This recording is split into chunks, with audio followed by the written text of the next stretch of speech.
Now, the BuckeyeXtra podcast with Joey Kaufman and Rob Oller from the Columbus Dispatch. Hello, listeners. This is Joey Kaufman. I'm joined by Rob Oller. Ohio State season ended on New Year's Eve in the Cotton Bowl college football playoff quarterfinal, 24-14 loss to Miami.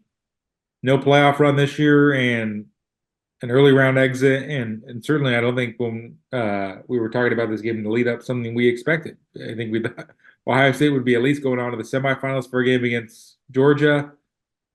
Maybe you have a chance to be the first repeat national champion in school history, and it certainly did not play out that way. And some of us were fairly surprised by that, by what transpired. There were a few borderline guarantee, Ohio State guaranteed to win comments made. I heard a 75% chance of Ohio State winning. I heard people would be, what was the word?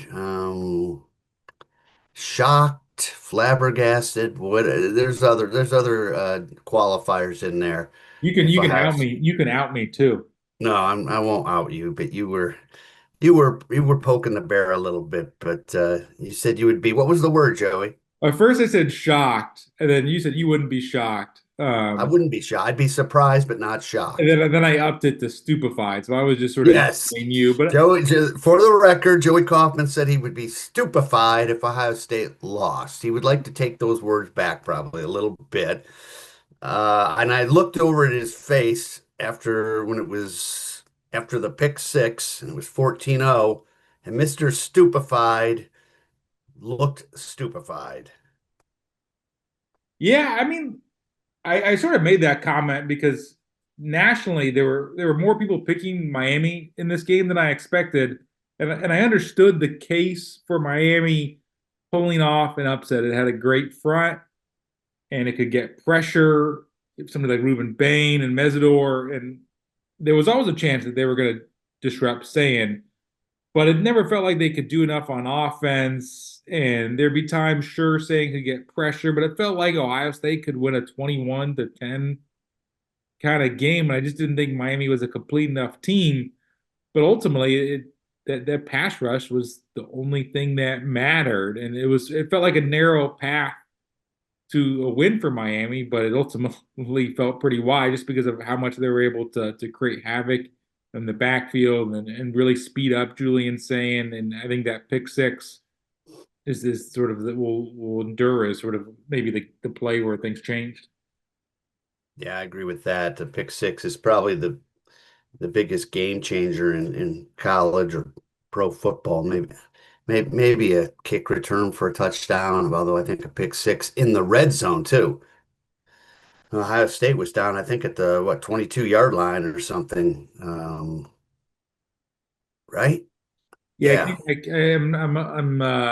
it was right on the doorstep of the red zone. Yeah, it was depending what you consider red zone, the 20 or the 25. I think they were on the 22 when the play began, maybe.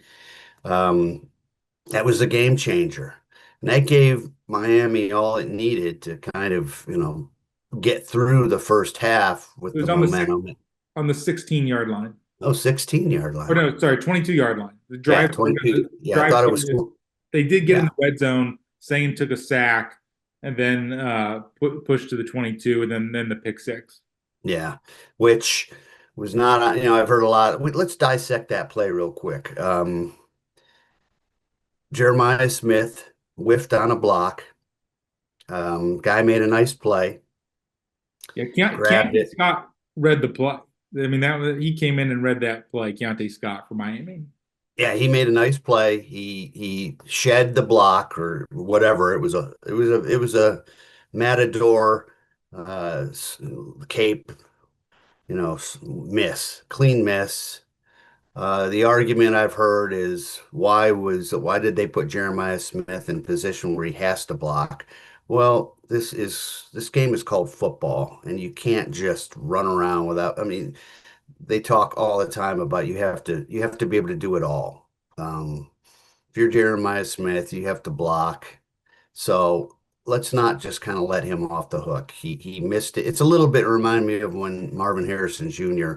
didn't fight hard enough for the ball in the Michigan game in the interception McCord threw, and McCord took all the heat when really it was more than one person culpable. Same here.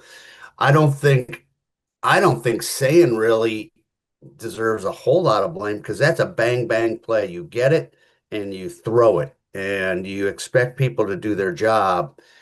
Maybe the problem is that maybe Innes should have been the slot, and maybe Smith on the outside. Maybe the ball should have gone to Smith, but it didn't. And then the other thing is, it's just a high risk play. It really is. I mean, if you miss a block and a guy can make a pick six, he made a nice play on it. So give him credit. But it is a kind of high risk play. And we can get into play calling a little bit. I know you and I are kind of in agreement that play calling sometimes gets over criticized. It's that's an easy armchair quarterback gripe the day after, like, okay, I'd have called it differently. That said, I don't think the play calling was super creative, and it really hasn't been. But anyhow, what are your thoughts on the pick I six? was gonna And say on the pick six, I think the call made sense because this was a point in the game where they just could not block Miami with some of the longer developing pass plays. So I think the idea is to get the ball out of Sayan's hands quickly and try to establish some quick game and make it easier for him getting in a little bit of a rhythm. And they did that later. So, but I think you started to see the start of that there. It ended up being a disaster on that play. Because here's the other thing too: when they got down 14-0, that was a tough spot for them because you are playing a team in Miami which plays at a very slow tempo. And Ohio State this year had never really gotten to a point where they were going to put their foot on the gas and go up tempo for whatever reason. And I think this game was shortened as a result. I mean, Ohio State only had in the second half of the game where they ultimately go into the half down 14-0.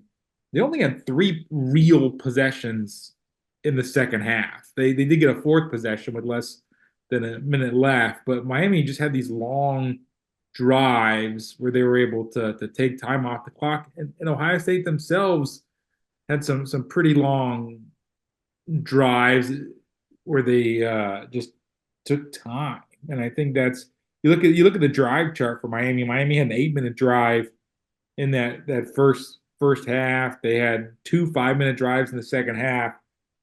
So I think that's why the pick six was also so critical, was because it was not going to be a game where you're going to have a ton of plays. The margin was really, I think, smaller, and ultimately when sort of the season is sort of look back, your head scratching a little bit why Ohio State played so slow because it just reduced the number of scoring opportunities they had.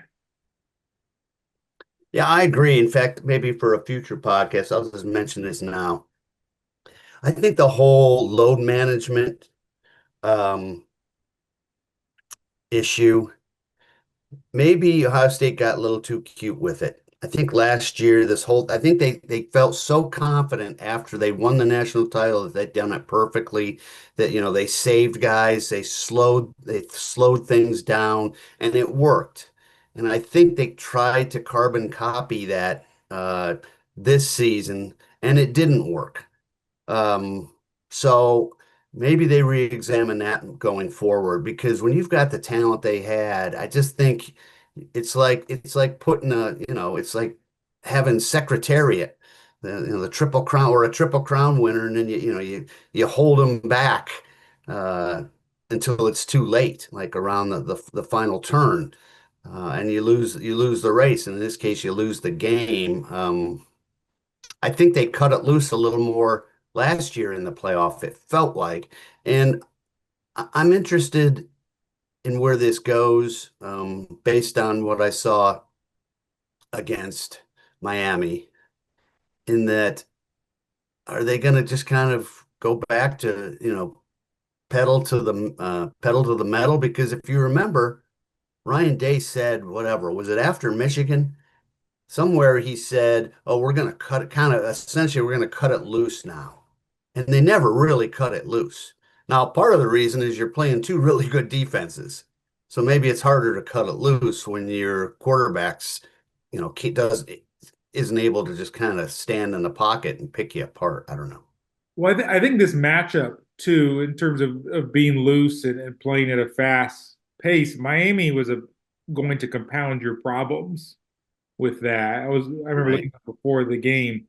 Ohio State was the slowest paced team in the country by seconds per snap. Miami was seventh per snap. So this type of matchup where your opponent is already going to try to slow the game down, you are playing at a slow pace. It's only magnified, and maybe it's different if you're facing a team like Tennessee last year, which wanted to go up tempo. It was going to have some short drives, so you could afford to go slow because your opponent was going to try to create extra plays and extra possessions. Miami, I think Ohio State's pace played into Miami's hands a little bit because they wanted to shorten the game and do all that. Yeah. And the defense wasn't great. And I think what Miami were they 4 of 7 on third down? I believe it was 7 of 14, No, 7. Okay, I was thinking first and half maybe. three of four in the fourth quarter, Yeah. and one of So, one on fourth down. So Miami and took that's a quick advantage. bugaboo. That was a bugaboo under Knowles. It's been a bugaboo, feels like for a decade, where the defense is outstanding until late in the game. I don't know if you remember against Clemson, it happened. It happened against Georgia, uh, Stetson Bennett. And it happened a little bit here where they couldn't get off the field. That said, I would never lay the blame for this loss on the defense. I mean, they gave up 17 points, which is one point more than they'd allowed in any game all season. And to your point, I didn't think Miami could score enough um, to win this game. And their offense scored 17. Um, if you can't score 20 points when you're Ohio State with the talent you have at quarterback, 2 first round NFL draft picks coming up, and a Bo Jackson who's really good, then I hate to say you don't deserve to win, but you don't deserve to win. You got to figure out a way to do it, whether you're rolling the quarterback out, just a little more creativity. I think that Ryan Day is very much an NFL mindset guy, and they run a very pro set, and other than unless you've got a run first quarterback in the NFL, it's stand in the pocket and throw. And one of the knocks coming out of the Miami game is that Julian Sayin did not really take advantage of his legs when he had an opportunity. Now he was running for his life, so that's part of it. But I am a believer that in the college game, at least, you have to have a quarterback who can run a little bit and is willing to run a little bit. I would argue this big separator between this year and last year's Will Howard and his legs. He bailed them out a lot of times. And if you look at Carson Beck, the 3rd and 11, that was a huge, huge play. That Miami has 3rd and 11, and Beck scrambles and runs for exactly 11 yards, kept that drive alive. And that doesn't feel like it's something that Julian's saying wants to do, can do. I don't know.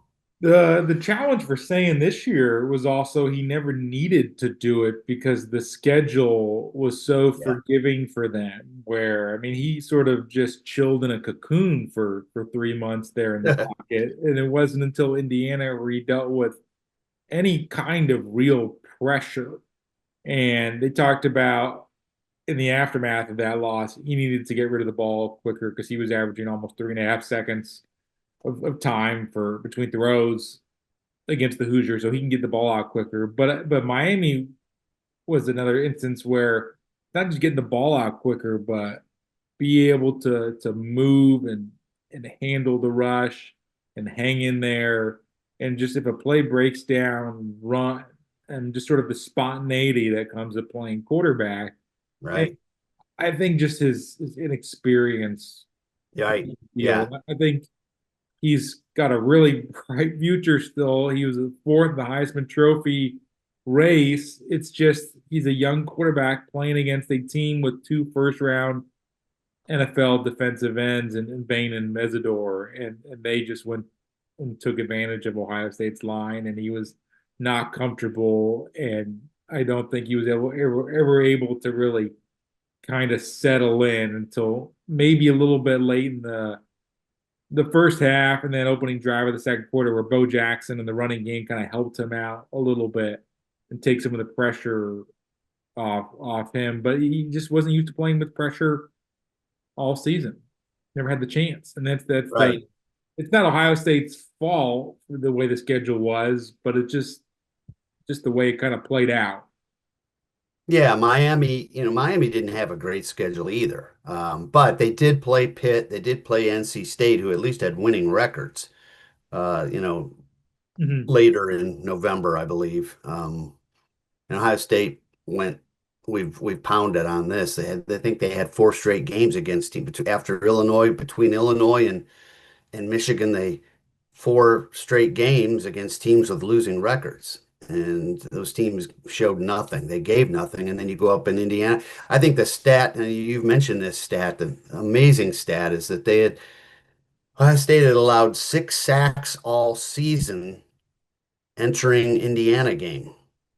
Gave up 5 to the Hoosiers and 5 to Miami.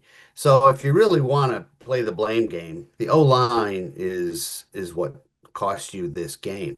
That said, even then, it's 17-14. I think there was a feeling in the press box that Ohio State's going to win this game. They've got a little momentum. They finally found their footing. Or if not that they're going to win this game, they've got a real shot.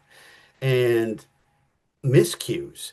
You had a holding call, and then you had I'll let you get into the details on this, and then you had a penalty, I think motion or illegal, whatever it was, The that, punt, the that illegal yeah, formation. Yeah. illegal formation that turned uh, a 50 some yard punt into a third. It was a 20-yard differential.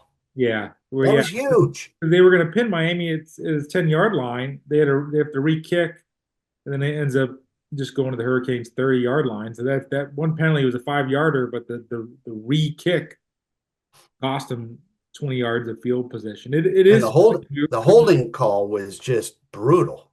it's funny. We talked about this in the press box in real time with the guys from Cleveland.com who were sitting next to us, but they do tend to lose games in such similar fashions Right. over the years where they give up a bunch of pressure to a defensive front.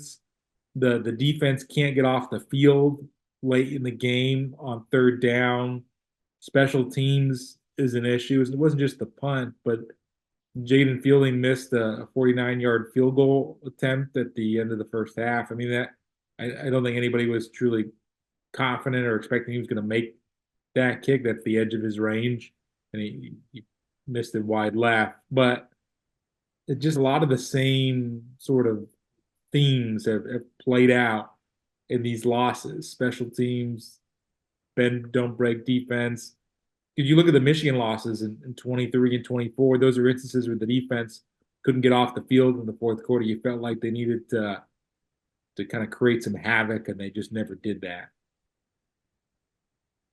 Yeah, we talked about this before we got on the pod too. I mean, a lot of people are pointing to the rust versus rest, having the bye. I guess teams, what is that, 1-7? Is that what's the number there, and how much stock do you put in you had a week off to heal, you had time off to heal up, but maybe you lost a little bit of your mojo. Yeah, the the teams with buys were 0 and 4 last year, and they were 1 and 3 this year. But you look at the seeding last year was a different structure where the higher seeds weren't necessarily higher than their opponent in the rankings. They went to a straight seeding model, but Oregon was a favorite over Texas Tech, even though they were the fifth seed. So the favorites um, in these matchups have only lost twice. That was Ohio State and Texas Tech, or no, sorry, Ohio State Georgia. and Georgia. Um, those are the favorites. So I think it's a little too soon to really sort of give a judgment. But certainly, Yeah, I think the sample, it's too small a sample size. It's knee-jerk reaction right now. Now, who knows if, well, if the playoff goes to 16, 20 teams, then that it changes things again. might be moot. But I mean, but from just what we saw of Ohio State, they look sluggish.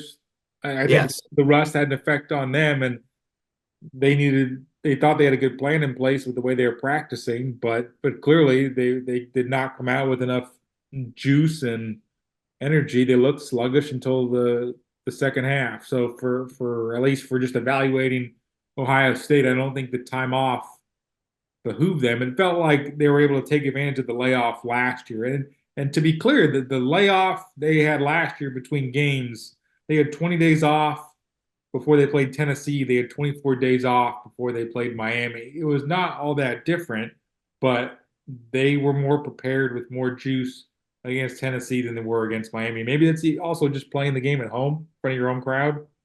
I think playing the game at home, the whole Michigan meeting, famous Michigan meeting, it did feel like Miami had a chip on its shoulder. Miami, it's a game of emotion, maybe more than any other sport.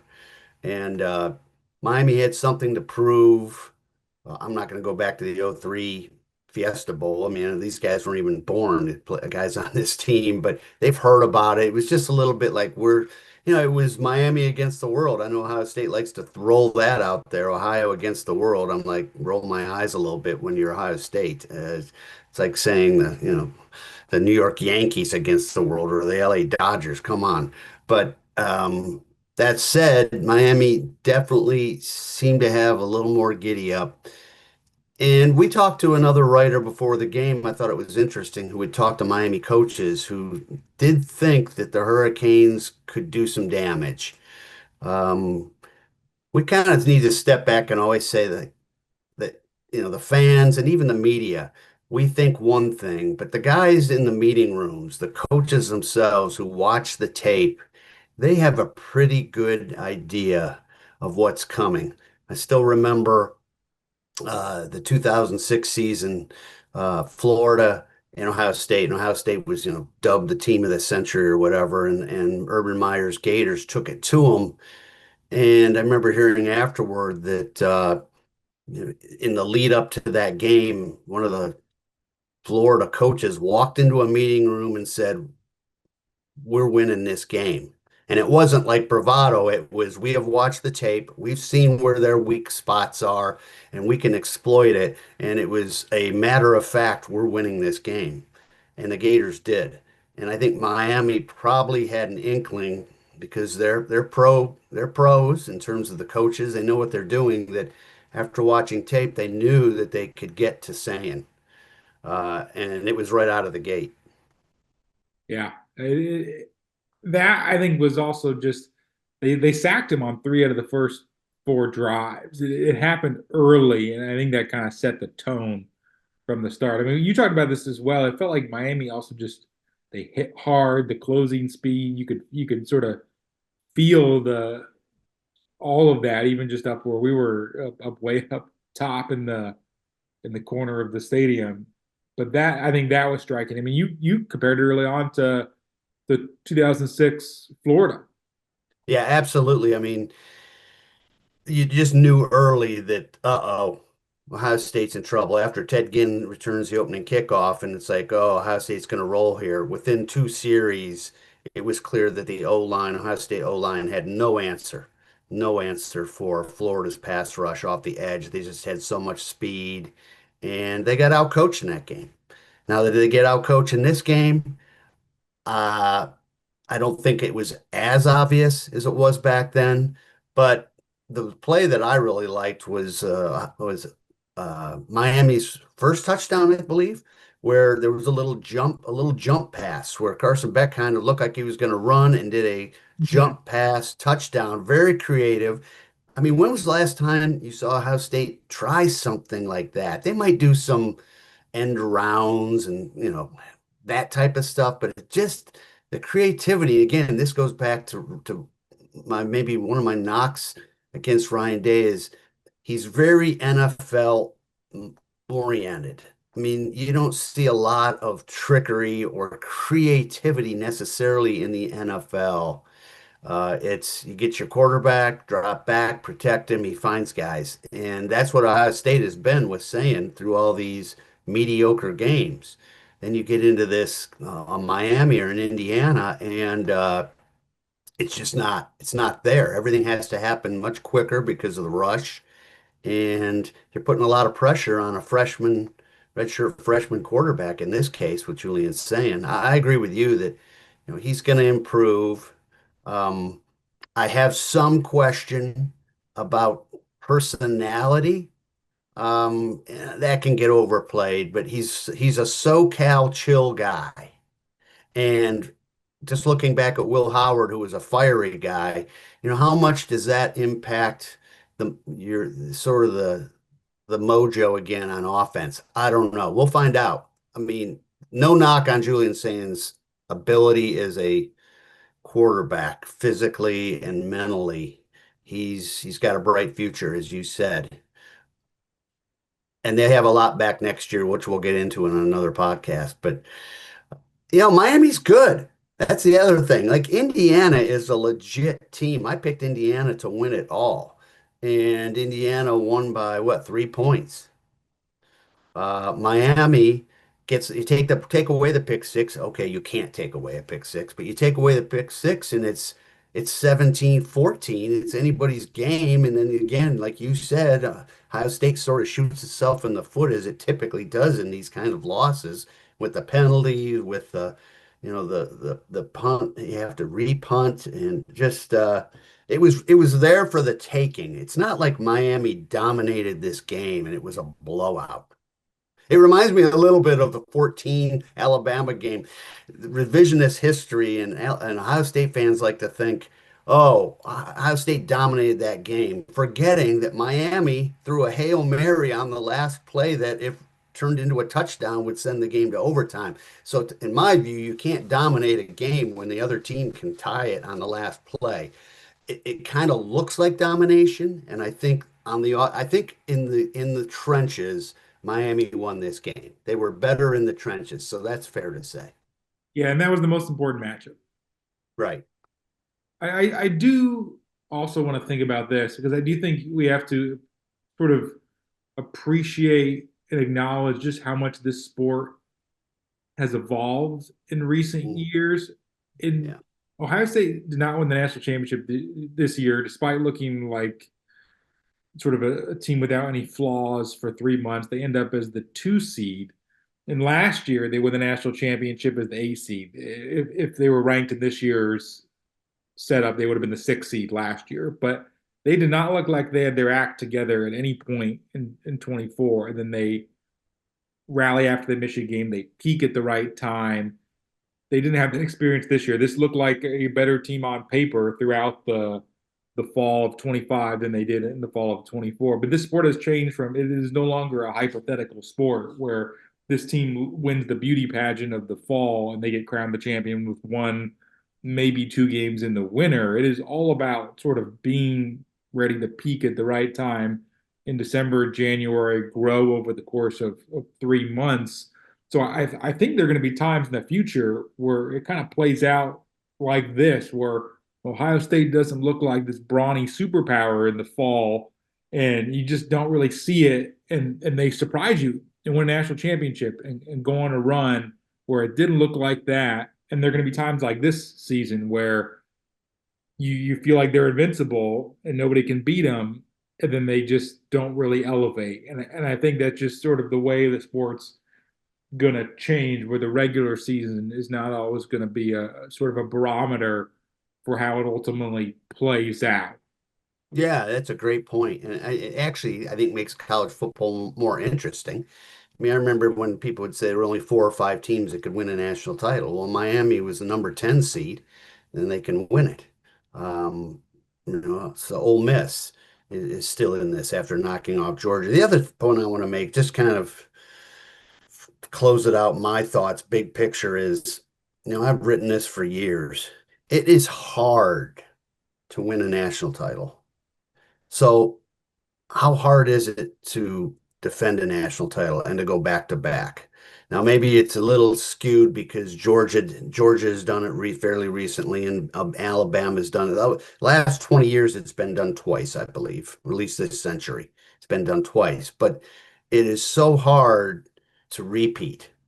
And you wrote something I really resonated with me. One of the things, if you're an Ohio State fan, that really is going to stick in your craw, that really hurts, is it felt like this team, this was the year to defend. Everything lined up until Indiana. And then I think you saw chinks in the armor and some, Ohio State exposed a little bit. But until then, it was like, this team can do it. This team is better than last year's team in some ways, and to not do it and to let it slip through your fingers, especially now, I can just hear Buckeye Nation saying, "Oh my gosh, we would have been able to play Ole Miss, not even Georgia. We would have won the Ole Miss game, of course." Well, maybe not. Again, it's hard to repeat. It's hard for 18 to 20, it's hard in any sport to repeat, but 18 to 21 year olds to have the maturity to maintain that focus, what's needed to do it again. It's hard. These kids, maybe there's a little bit of big head, they get a little complacent, even though that's just human nature. Human nature is to get a little complacent. I'm not saying Ohio State got complacent because there's other factors. Everything has to go right to win a national title. You need some luck, and you know, a pick six. The way you started off the podcast is true. The pick six is gonna be the thing that's remembered from this game, and that kind of turned things. You're down 14 for the first time in what, 3 seasons? I think they hadn't been down 14 points since the Utah, no, Penn Well, State. no, remember they Penn, changed that because it was Penn State last Penn year. State 23. Yeah, no, Penn State 24. Penn State 24. They Okay, had a so pick they six. haven't been down 14 points very much over the last 3, 4 years. Yeah, I mean, we talked about it afterwards, and I kind of wrote about it a little bit. But this was a defense that was on paper the best since And I think it's Alabama. still legit defense. Yeah, okay, it didn't get the job done totally against Miami, but give Miami some credit, I guess. No, I think that yeah, I think you have to give them loads of credit. It just I think what's going to stick out in people's mind was you had the second year of Caleb Downs, and there are Right. certain players on this defense which you just don't expect to always have. The Ohio State will always have blue chip recruits and all that, but there's some who are special. I mean, Caleb Downs had these incredible closing speed paired with a just such a savvy football instincts and minds. And there's so many plays in this game too. You think about football, it's the thing about Caleb Downs, but remember the one play where he forced the fumble on Malachi Tony and the ball Yeah. hits the turf and then bounces right back to him. And Yeah. there's two ways that can go, or really three ways that can go. The ball could bounce in the turf, Ohio State could recover it. They get Yep. possession. The ball could bounce and go backwards, and Miami recovers it, but it's a loss of yards. The ball bounced right in his hands, and he continued to run a little bit, which gave them enough yards to make a 49-yard field goal. So 2 out of those 3 situations would have been good for Ohio State. They get the unlucky one, and Yeah. ball bounce is weird, and it's also why I think like the playoff format, just so many weird things can happen when you have to play games. And I think the most important thing you can do in this era of the sport is just be in the tournament every year because you give yourself a chance. And you may not look like a superpower in October, but if you get the right matchups, you get hot at the right time, you can go on a run. So I think the discouraging thing from this season is it felt like this was a potential generational defense, a potential elite team, and they didn't ultimately live up to it. The flip side to that is there are going to be years where you're not all that convinced with them for a couple months, but they just hit when the timing is right. And Right. I think that's going to be the way this It's sort of very, it's plays out. very NFL or any pro sport that way, that you have to get hot at the right time. I mean, you think about teams of the past in Ohio State history. There are a lot of teams where it never looked like they had their act together in the regular season. But you wondered, how would they have done in a larger tournament? I mean, in 2006, Ohio State was kind of like that. We could have talked about this in 2006 because Ohio State, if that was the pool era in 2006, the BCS championship, Ohio State wins it all. They probably go to the Rose Bowl that year. Maybe they win the Rose Bowl and they get crowned number one. Instead, Right. they play an SEC team in Florida who wins that. Yeah. A lot of ifs and buts here, but opportunity lost for sure. Yeah, for sure. But I think if you kind of take a deep breath and sit back and say, you know what, our offensive line, and I find it ironic because last year the offensive line took a lot of heat. We wrote so much about the weak offensive line and then the injuries, and they had no chance because the O line and then the O line held up. And they didn't have that blue chipper this year. They didn't have that surefire NFL draft guy on the line. Now maybe someone will become that, but at the moment, there's not that offensive lineman that's just like the Donovan Jackson, or they just don't have it. And I think again, when you become clear-minded as an Ohio State fan, you sit back and you're going to complain about the play calling and Ryan Day and blah blah blah. But I think you have to own that the O-line just wasn't up to snuff against the best defenses, being Indiana and Miami that could really get after it. And there's nothing really you can do about that. Sometimes you're just not good enough. You can scheme all you want, but the other guy is better than you. And Miami had two studs. Indiana was really good. Indiana's a good team. And that's just kind of what it came down to, is you just could not protect Julian Sayin. Now there's some coaching stuff you should be able to do when that happens. Maybe they didn't adjust. We didn't really address the Hartline thing either. That probably didn't help the situation with Brian Hartline jumping ship to go to South Florida, and in terms of cohesiveness or whatever, and Ryan Day taking back the play calling, which he used to do, but is there some rust on his part? His first game calling the plays, maybe he wasn't super comfortable. Who knows? But ultimately, if you want to look back at just like man-to-man stuff, the O-line just wasn't good enough. It was, and the thing on Hartline too, Ohio State didn't have a lot of other options really to delegate play calling. They didn't have. I think about the time in the playoff. It was the 2016 season where Lane Kiffin was Alabama's OC and accepted a head coaching job at Florida Atlantic.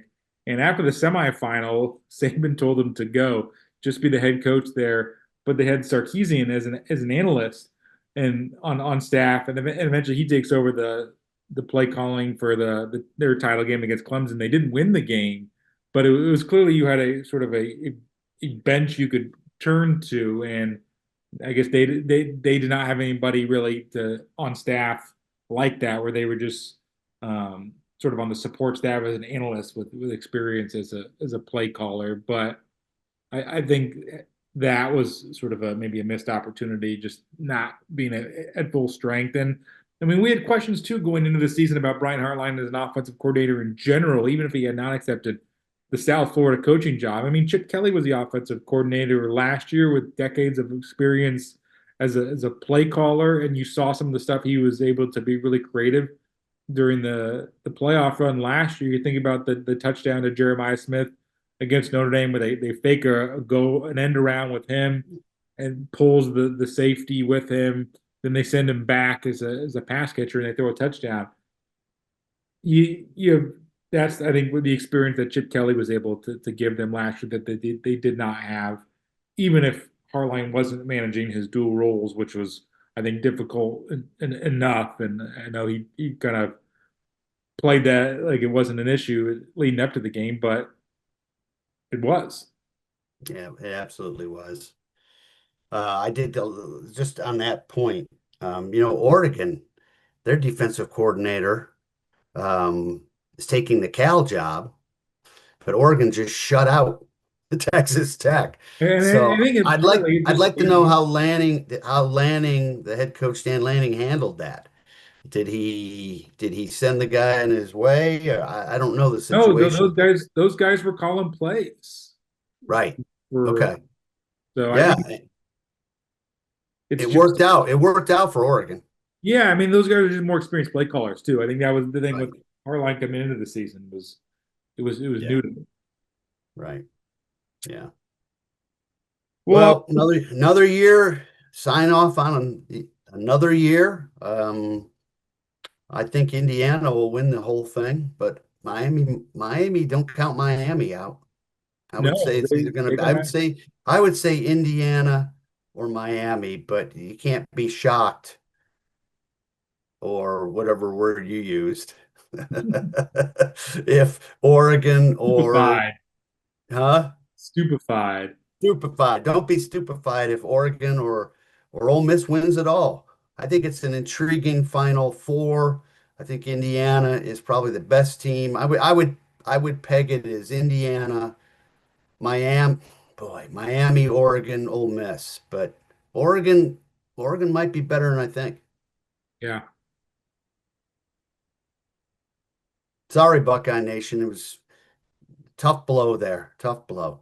this will end up being I think a what if season for Yeah. Ohio State, which I think will be probably a bummer for many Buckeye fans, but and they've had a lot of what if seasons, but that means you're right there. I will say this. It's a good thing they beat Michigan.